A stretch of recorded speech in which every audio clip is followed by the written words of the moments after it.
तो students become my physics class 7 physics. तो आज चैप्टर चालू करते हैं अपन law of Coulomb's vector form. इससे पहले वाली वीडियो में अपन ने पढ़ा था कूलम्स का इनवर्स लॉ, ठीक है। तो इसमें अपन पढ़ेंगे कूलम का वेक्टर फॉर्म, ठीक है। वेक्टर फॉर्म में अपन को क्या पढ़ना है? वेक्टर फॉर्म कहलाता है कि जो अपना अपन पढ़ते हैं इसमें अपन ने निकाला भी है और पहले सुना भी है। न्यूटन्स के थर्ड लॉ अपन पढ़े हैं, 3 लॉ पढ़े हैं अपन ने। इसमें जो न्यूटन का तीसरा नियम है यानी कि थर्ड लॉ है जो वो अपन निकलता है जो, तो वो वेक्टर फॉर्म में निकलता है, जिसे अपन एक्शन रिएक्शन फोर्स भी बोलते हैं, ठीक। तो चलिए स्टार्ट करते हैं। तो लेट देयर इज अपन 2 पॉइंट लेते हैं, ए और बी 2 पॉइंट लिए, जिसमें अपन ने एक पर चार्ज दिया Q1, एक पर चार्ज दिया Q2, ठीक है।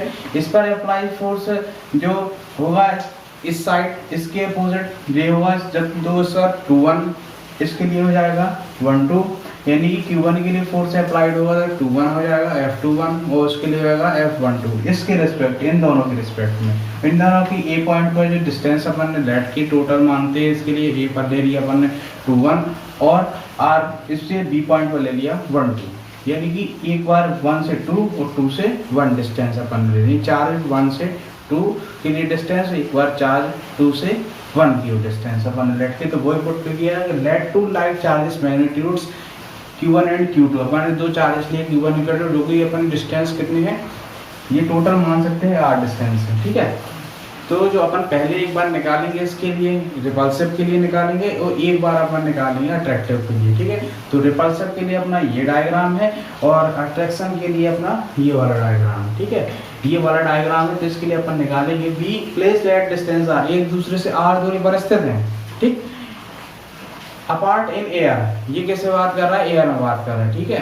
तो then the force acting between them, इन पर अप्लाइड होने वाला फोर्स कौन सा हो जाएगा? F = 1/4πε0 Q1 Q2 R²। ये वाला फॉर्मूला अपन ने न्यूटन्स के इनवर्स लॉ में पढ़ा था, ठीक है ना। अब इसका यूज कहाँ करेंगे अपन को?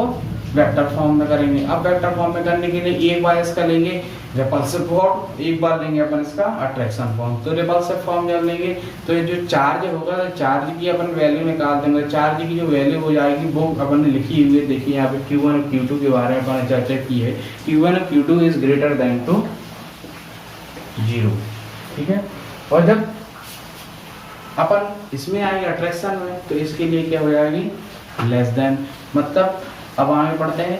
If F21 be the force exerted by the charge Q1 on charge Q2, then जब फोर्स एक्सर्टेड होके कैसा फोर्स चार्ज Q1 से Q2 पर अप्लाइड होगा, तब इक्वेशन फर्स्ट से अपन देखते हैं। तो अपन ने पुट की वैल्यू R21 निकाला और यहाँ से R21 वेक्टर, ठीक है।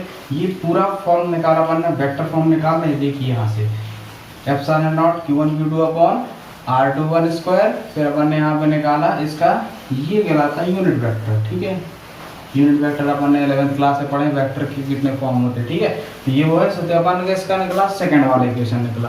अब यहाँ पर Q1 Q2 क्या है? तो where R21 charge Q1 to Q2 along unit vector है, एक दूसरे के अलोंग यूनिट वेक्टर है। वेयर R21, जिसको अपन यदि R21 और R12 नहीं है, R1 ले सकते हैं, ठीक है। आपको समझ नहीं आ रहा तो R डिस्टेंस बिटवीन 2 चार्जेस, दोनों चार्जेस के बीच की डिस्टेंस है ये यहाँ पे। फिर अपन निकालते हैं इसमें if Q1 and Q2 both charge, यदि दोनों चार्जों के साइन मतलब चिन्ह कैसे होते हैं? सेम होते हैं, इक्वल होते हैं। तो क्या बोल रहा है? Q1 Q2 is greater than to 0, then applying force repulsive. ये कब होगा? जब ये कैसा होगा फोर्स इसमें रिपल्सिव होगा। अब एक बार रिपल्सिव का निकालें, अब एक बार निकालेंगे अट्रैक्शन का। तो अट्रैक्शन की बात करते हैं। If Q1 and Q2 both charge opposite, then Q1 Q2 is less than to 0, in this position applying force is attraction force. मैंने कहा था कि एक बार रिपल्सिव एक बार अट्रैक्शन, तो इसमें अप्लाई फोर्स कौन सा हो जाएगा? अट्रैक्शन हो जाएगा। और Q1 Q2 is less than to 0 हो जाएगा। तो अपन ने फॉर्मूला के लिए सिमिलरली किया, एक्सर्टेड फोर्स, इसके लिए क्या करेंगे? अट्रैक्शन होगा, ये इसके डायरेक्शन में आएगा, ये इसके, यानी कि एक दूसरे की फोर्स क्या होगा? अट्रैक्शन होगा। फोर्स के बीच जब अट्रैक्शन के वो तो भाग रहे थे एक दूसरे से, अब ये फोर्स क्या होगा? पलट के ऐसे आ रहे हैं। तो ये हो गया अट्रैक्शन वाली पोजीशन। ठीक है। तो अब F12 निकालेंगे। अब F12 निकाला तो 1/4 pi epsilon not Q1 Q2 upon, अब जो यहाँ पर लिया तो वो लिखेंगे। अब यहाँ पे अपन ने लिखा R12 square R1 cap unit vector, ये क्वेश्चन थर्ड निकला। अब ये दो निकले हैं, एक निकला है अपन का क्या अट्रैक्शन के लिए और एक निकला है अपना रिपल्सिव के लिए, दो निकल आए हैं। तो since R12 is equal to minus R21, एक पॉजिटिव है एक नेगेटिव है, ठीक है।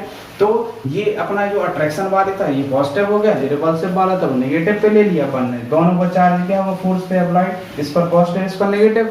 तो जब ये साइड चेंज करके आएगा तो क्या हो जाएगा, यहाँ पे जीरो इक्वल हो जाएगा। तो जो लिखा है अपन ने both charge equal exerted opposite force on each other, यानी कि ये एक दूसरे क्या होते हैं अपोजिट होते हैं और एक दूसरे के इक्वल भी होते हैं, जिसे अपन बोलते हैं हिंदी में बोलते हैं प्रतिकर्षण और आकर्षण, या फिर अपन बोलते हैं इंग्लिश में अट्रैक्शन एंड रिपल्सिव। या फिर एक और बात है जिसे अपन बात करते हैं एक्शन रिएक्शन फोर्स।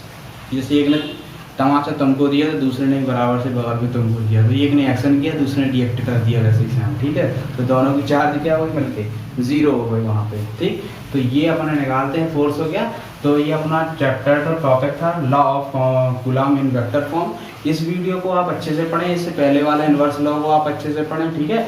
तो जो आपको समझ में नहीं आ रहा वहाँ पे वीडियो पॉज करें, उससे पहले फिर पढ़ें फिर देखें, वीडियो को स्किप करके मत देखें, अच्छे से देखें। जहाँ पे आपको समझ में नहीं आता फिर से एक बार रिपीट करके देखें, और वीडियोस को लाइक सब्सक्राइब करें, और जहाँ तक हो सके आप इसको शेयर करें अपने अदर फ्रेंड्स को भी जो आपके साथ पढ़ते हैं क्लासमेट हैं, अच्छे से इस वीडियो को देखें। So now we call it the day and like my YouTube channel, ठीक है, शुभम पंडित फिजिक्स, और सभी वीडियोस को अच्छे से पढ़ें और दूसरे स्टूडेंट्स को भी इसके बारे में बताएं।